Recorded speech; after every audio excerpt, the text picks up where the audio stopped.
contente d'être avec vous à cette grande édition du journal que vous avez l'habitude de suivre. Tout de suite, voici le sommaire. Moïse Katumbi, candidat à la présidence au scrutin du 20 décembre de cette année. Le président de la CENI a demandé plus de moyens pour la tenue du scrutin. Le parti du surnommé Baba Katanga Inafek, Union nationale de fédéralistes du Congo, cher à Kyungwa Kumwanza, Gabriel salue la population de Lubudi et les autorités coutumières.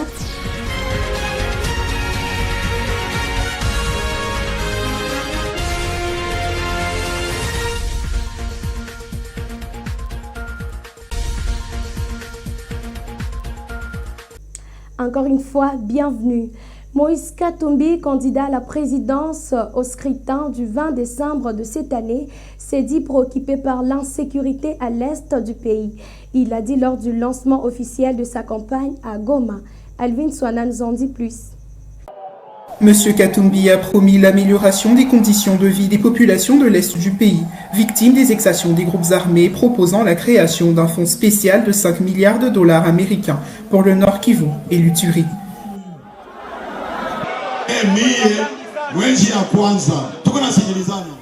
Dès mon arrivée à la présidence, je créerai un fonds spécial pour le Nord Kivu et l'Uturi.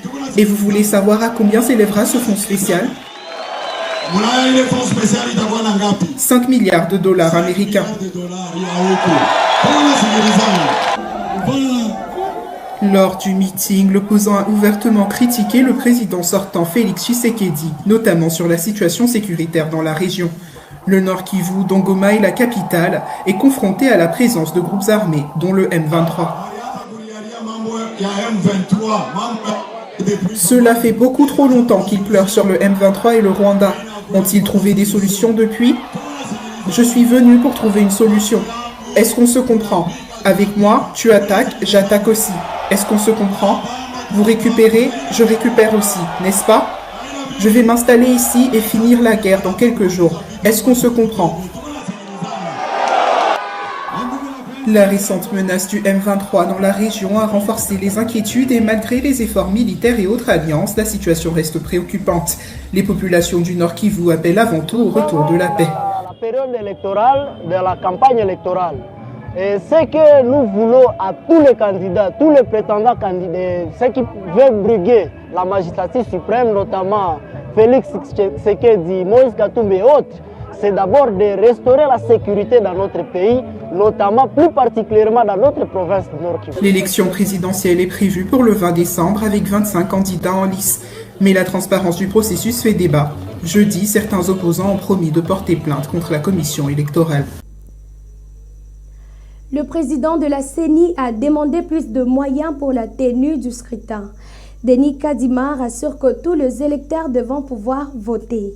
Pour certains Congolais, les élections ne seront pas transparentes et les autres approuvent les contraires. Esther Bokobo nous en dit plus. L'atmosphère est fébrile depuis que le président de la Commission électorale nationale indépendante, la CENI, a demandé plus de moyens pour la tenue des scrutins. Pour transporter les matériels jusqu'au bureau de vote, il faut des moyens plus rapides. Donc, notamment les avions, les hélicoptères. Donc, si nous ne les avons pas, nous allons prendre la route. Ça va nous mettre vraiment en difficulté. La CENI l'assure, tous les électeurs devraient pouvoir voter. Des isoloirs et du matériel électoral sont en cours d'acheminement et ont quitté la Tanzanie. Les équipements électroniques utilisés dans les chefs-lieux provinciaux, eux aussi, devraient parvenir dans les délais moyennant finances. Les propos du président de la CENI, Denis Kadima, font réagir la classe politique.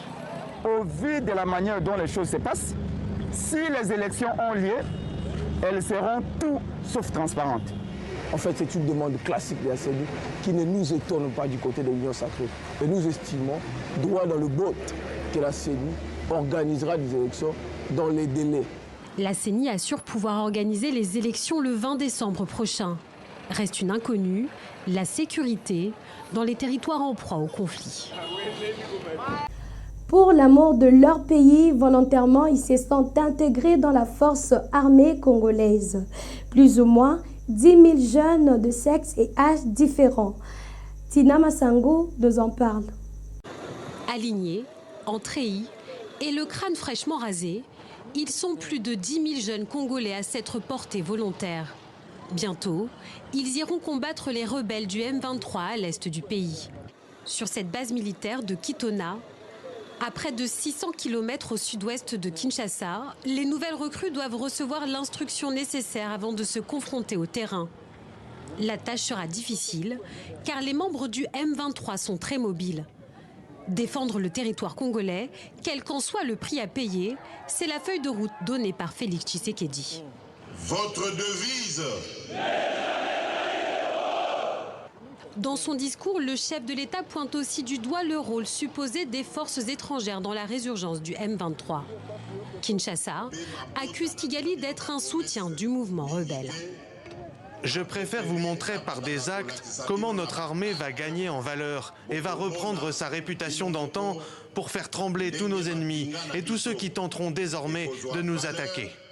Alors pour permettre à l'armée de monter en puissance, ses finances vont être doublées. Elles représenteront 6,5% du budget national. Je suis content parce que nous partons au centre de formation pour devenir militaires, car les rebelles du M23 nous agressent et ils veulent nous prendre notre territoire. Le gouvernement congolais dit vouloir repousser le groupe rebelle du M23 jusqu'à la frontière rwandaise. Kinshasa accuse d'ailleurs le Rwanda d'être directement impliqué dans le conflit, ce que Kigali dément. Nous sommes agressés par le M23, soutenu par le Rwanda. Alors ces jeunes gens n'ont pas accepté, ils ne veulent plus devenir esclaves de qui que ce soit. Direction pour ces hommes, le camp d'entraînement, avant le front. Ce lundi, les combats avaient lieu à seulement 20 km au nord de Goma, particulièrement à Kimumba, où les rebelles du M23 et l'armée congolaise s'affrontent depuis plusieurs jours. La princesse province du cuivre et cobalt en République démocratique du Congo, le Lualaba va bientôt disparaître suite à son exploitation minière abusive. Surtout la ville de Kolwezi par son quartier Jekamine qui porte le nom de la ville, Falon Tumba. L'expansion des mines en République démocratique du Congo pousse de nombreux habitants à quitter leur foyer. Dans le sud-est du pays, la ville de Kolwezi, engloutie par des exploitations minières, est appelée à disparaître.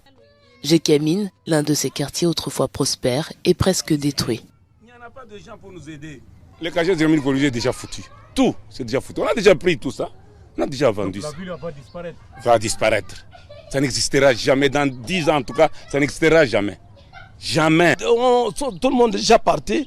C'est nous qui restons. Quand vous voyez la cité n'est pas vraiment bonne, on a été plus de 300 personnes, 300 maisons. Maintenant, il y a des maisons vraiment passées par là. C'est comme si quelqu'un qui n'a pas de dents dans la bouche. L'opérateur chinois situé à proximité espère s'étendre et de nombreux habitants ont accepté l'argent des indemnités afin de céder leur propriété. Les derniers irréductibles espèrent une meilleure offre financière que les 7 500 $ proposés. Ils demandent au moins 3 fois cette somme.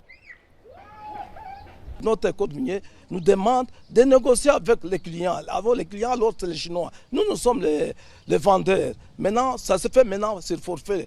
On veut menacer les gens, on ne sait pas pourquoi. La ville, qui compte plus d'un demi-million d'habitants, est toujours entourée d'un fossé de mines industrielles à ciel ouvert, de routes d'accès et de pylônes. Le gouvernement ne dit rien jusqu'à présent, parce que les gouvernants disaient quelque chose. En principe, on devrait déjà nous payer. L'activité minière s'étend de plus en plus à l'intérieur de la ville elle-même, les permis d'exploitation couvrant la majeure partie de la superficie de Kolwezi. Environ 2000 personnes sur 38 000 ont quitté le quartier au cours des 6 derniers mois.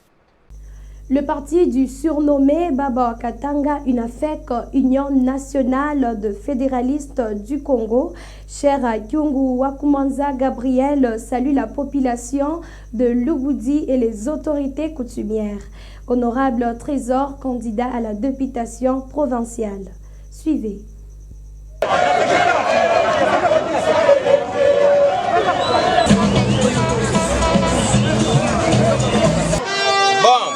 Sauti yangu ya mwisho ni President Chakusema.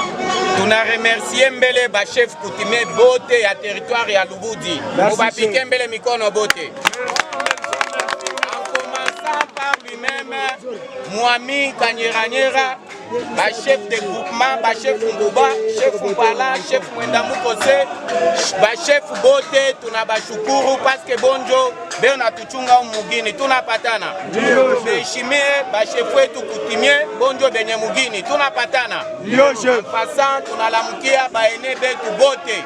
Namulamukia baba yangu Papa Kuliva Mastaki yambo imufikie. Merci beaucoup.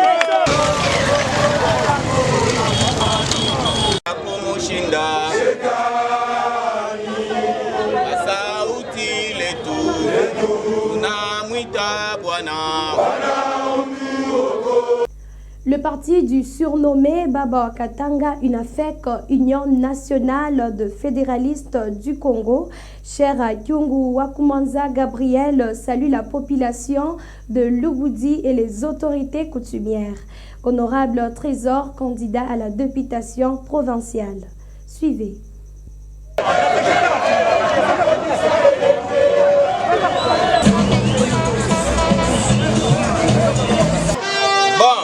Sauti yangu ya mwisho ni hii. President Chakusema, tunaremercie mbele ba chef coutumier bote ya territoire ya Lubudi. Mubapike mbele mikono bote. En commençant par lui-même, Mwami Kanyeranyera, ba chef de groupement, ba chef Nguba, chef Mpala, chef Mwenda Mukose, ba chef bote tunabashukuru paske bonjo beo natuchunga mugini tunapatana. Beheshimie ba chef wetu kutimie bonjo benye mugini tunapatana. Passant tunalamukia baene betu bote. Namulamukia baba yangu Papa Kuliva Mastaki yambo imufikie. Merci beaucoup.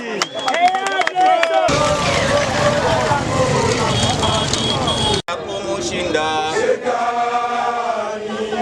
masauti letu tunamwita Bwana.